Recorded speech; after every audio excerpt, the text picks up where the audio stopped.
We know that engagement with social media and our cell phones releases a chemical called dopamine. That's why when you get a text, it feels good, right? So, we've all had it where you're feeling a little bit down or feeling a bit lonely, and so you send out 10 texts to 10 friends, hi, hi, hi, hi, hi, because it feels good when you get a response, right? Right? It's why we count the likes. It's why we go back 10 times to see if my Instagram is growing slower, did I do something wrong? Do they not like me anymore, right? The trauma for young kids to be unfriended, right? Because we know when you get a hit of dopamine, which feels good. It's why we like it. It's why we keep going back to it. Dopamine is the exact same chemical that makes us feel good when we smoke, when we drink, and when we gamble. In other words, it's highly, highly addictive, right? We have age restrictions on smoking, gambling, and alcohol, and we have no age restrictions on social media and cell phones. That's basically what's happening, right? That's basically what's happening. You have an entire generation that has access to an addictive, numbing chemical called dopamine through social media and cell phones. What's happening is because we're allowing unfettered access to these dopamine-producing devices and media, basically it's becoming hardwired, and what we're seeing is as they grow older, too many kids don't know how to form deep, meaningful relationships. Their words, not mine. They will admit that many of their friendships are superficial.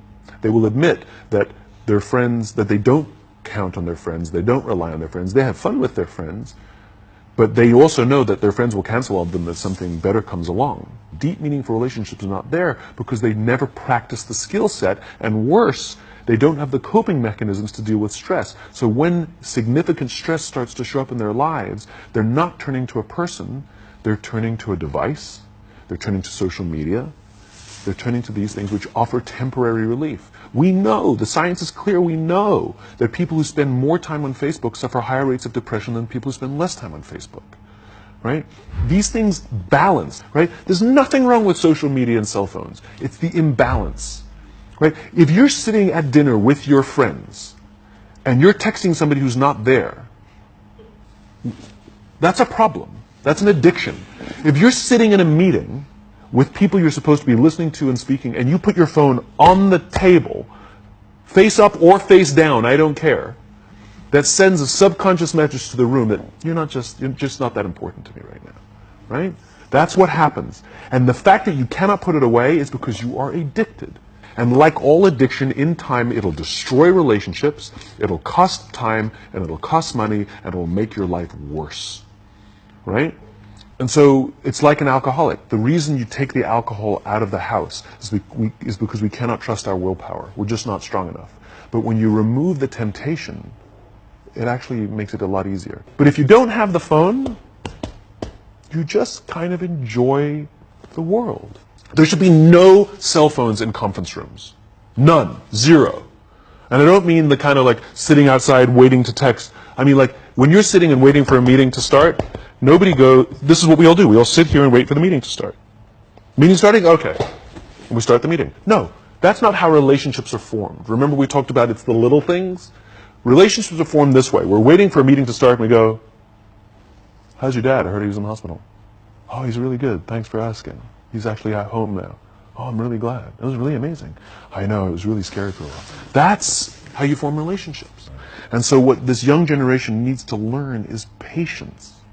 That some things that really, really matter, like love, or job fulfillment, joy, love of life, self-confidence, a skill set, any of these things, all of these things take time. Sometimes you can expedite pieces of it, but the overall journey is arduous and long and difficult.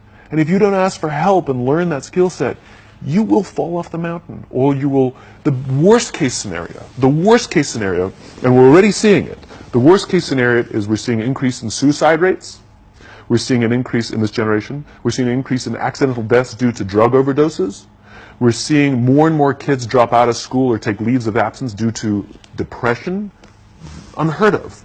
This is really bad. The best case scenario Those are all bad cases, right? The best case scenario is you'll have an entire population growing up and going through life and just never really finding joy.